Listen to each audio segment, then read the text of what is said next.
మన ఉమ్మడి ఆంధ్రప్రదేశ్ ఉన్నప్పుడు మనం ఇండియాలోనే మనమే ఆరోగ్యశ్రీని ప్రారంభించామన్నది నాకు తెలిసినటువంటి ఒక వాస్తవం. ఆ తర్వాత మిగతా రాష్ట్రాలు కూడా వ్యాపించింది అనేది చాలా ఇది. అలాంటి ఆరోగ్యశ్రీకి కిషన్ రెడ్డి గారే ఆద్యులు అంకురార్పణ చేసిన వాళ్ళు అని బయట బాగా వినికిడి ఉంది. ఆ తర్వాత ప్రభుత్వాలు పికప్ చేస్తాయి.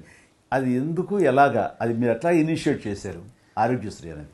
2004 నేను ఎమ్మెల్యే అయినప్పుడు పేరున్న మందకృష్ణ మాదిక్ గారు, ఆయన వాళ్ళకు సంబంధించినటువంటి ఎస్సీ వర్గీకరణ మీద పోరాటం చేస్తూనే సామాజిక సమస్యల మీద కూడా పోరాటం చేసేవారు.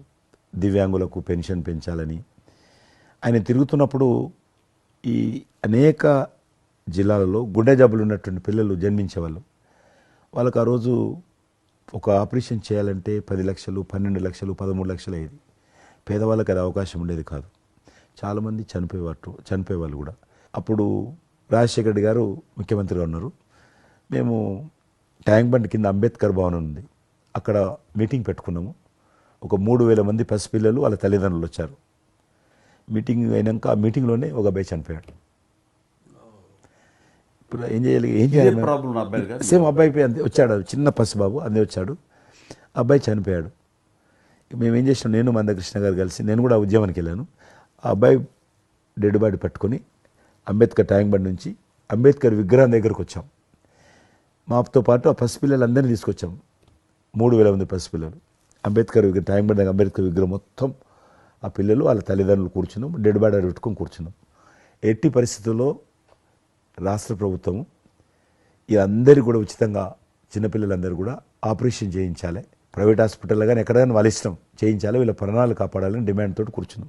11 గంటలకు కూర్చున్న తర్వాత రాజశేఖర రెడ్డి గారు దురదృష్టం ఆ రోజు ఢిల్లీకి వెళ్ళిపోయాడు. ఢిల్లీలో ఉన్నాడు. బట్ ఢిల్లీ నుంచే ఫోన్లో మాట్లాడాను.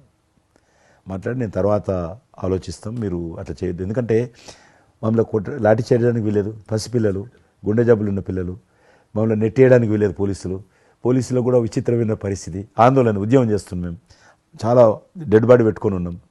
ఏం చేయాలో పోలీసులకు తోచది. ముఖ్యమంత్రి గారు అన్నప్పుడు రాజశేఖర్ గారు, మా మెడ మీద కత్తి పెట్టి మీరు ఈ రకంగా దబాయిస్తున్నారు, ఏమని అనుకోండి సార్, మీరు కృష్ణ గారు చాలా గట్టిగా ఉన్నారు, ఏమని అనుకోండి, మీరు ఎట్టి పరిస్థితుల్లో ఇది చేయాలని చెప్పి మేమిద్దరం కదలాలి.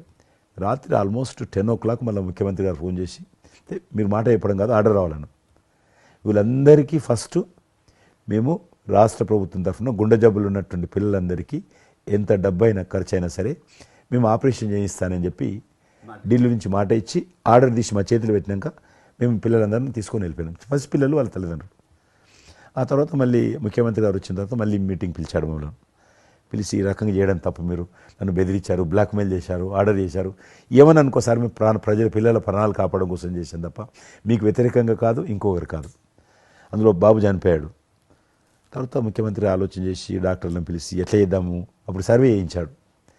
వాళ్ళు గ్రామ పంచాయతీలో సర్వే చేస్తే 2 లక్షల మంది పిల్లలు ఉన్నారు ఒక్క ఆంధ్రప్రదేశ్లోనే. ఉభయ రాష్ట్రాల్లో గుండెకు జబ్బు హోల్ ఉండి పుట్టినటువంటి వాళ్ళు 2 లక్షల మంది పిల్లలు ఉన్నారు.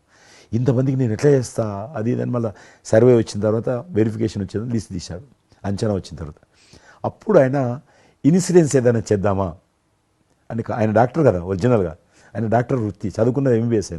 ఆయనకి ఈ విషయం బాగా తెలుసు కాబట్టి ఏం చేద్దామని ఆలోచన చేసి అప్పుడు ఇన్సూరెన్స్ పథకం ఆ పిల్లల కారణంగా, గుండె జబ్బులు ఉన్నటువంటి పిల్లల కారణంగా ఆ 2 లక్షల మందికి పిల్లలు ఇన్సూరెన్స్ చేయాలని వచ్చినటువంటి ఆలోచనే ఈ ఆరోగ్యశ్రీ పథకం.